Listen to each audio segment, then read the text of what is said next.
not a location where like we are no bullshit.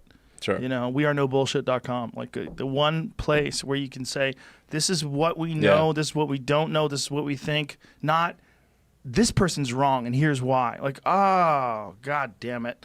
I can't. You don't know. There's a lot of stuff that is open to interpretation. Yeah. This particular coronavirus issue that we're dealing with right now seems to be a great illuminator of that very fact, is that there's so much data and there's so much that's open to interpret. There's so many things because it's all happening in real time, right? And like particularly right now in California, we're in stage 2 tomorrow or Friday, 2 days from now. Stage 2, retail stores opening up, things are changing. Like no one knows the correct process that needs to take place to save the most amount of lives, but yet ensure that our culture and that our economy survives. It's a lot of speculation and guessing, but if you go to certain places, they'll tell you, we know why, and we know this, and we know, it's hard. Yeah, I mean,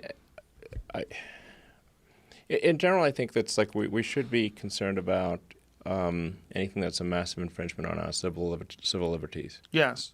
So it's like you got to put a lot of weight on that. A lot of people died to, win independence for the country and fight for the democracy that we have, and we should treasure that and not give up our liberties too easily. I think I think we probably did that actually.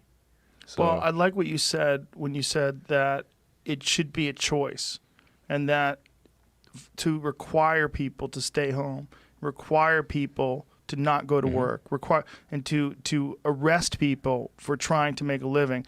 This all seems wrong, and I think that it's a wrong approach. It's an infantilization of the society. That daddy's going to tell you what to do. Fundamentally, a violation of the Constitution. Yes. Freedom of assembly, and it's just.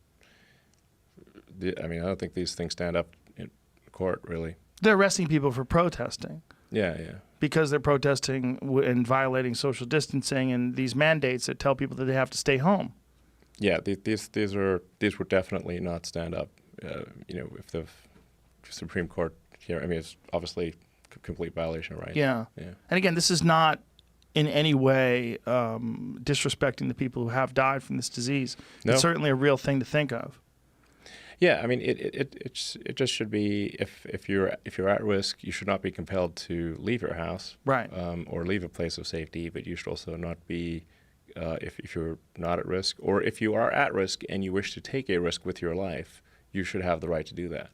And it seems like at this point in time, particularly, our resources would be best served protecting the people that are at risk versus penalizing the people that are not at high risk for living their life the way they did, particularly having a career and making a living and feeding your family, paying your bills, keeping your store open, keeping your restaurant open.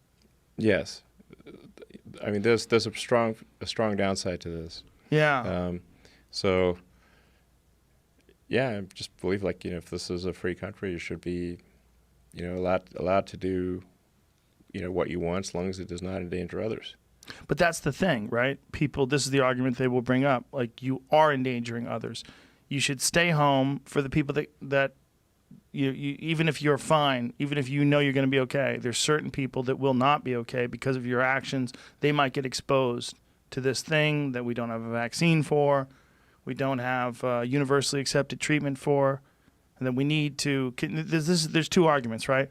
The one argument is we need to keep going, protect the weak, protect the sick, but let's open up the economy. The other argument is stop placing money over human lives, and let's shelter in place until we come up with some sort of a decision, and let's figure out some way to develop some sort of a universal basic income plan or something like that to feed people during this time while we make this transition. I think there's a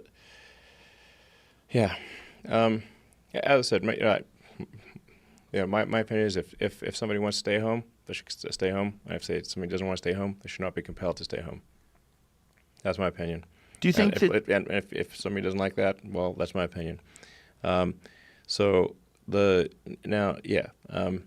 this notion, though, that you can just sort of send checks out to everybody and things will be fine is not true, obviously. There's some people have this absurd view that the economy is like some magic horn of plenty. Like it just makes stuff, whatever. It just there's a magic horn of plenty, and the goods and services they just come from this magic horn of plenty, and then if somebody has more stuff than somebody else, it's because they took more from this magic horn of plenty.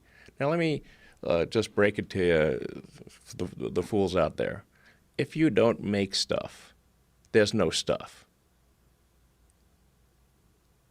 Yeah. So if you don't make the food, if you don't process the food, you don't transport the food, and whether medical treatment, getting your teeth fixed, there's no stuff. I would become detached from reality.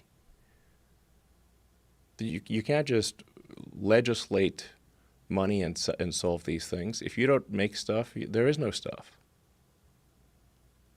Obviously, we'll run out of the stores. We'll run out of the the machine just grinds to a halt.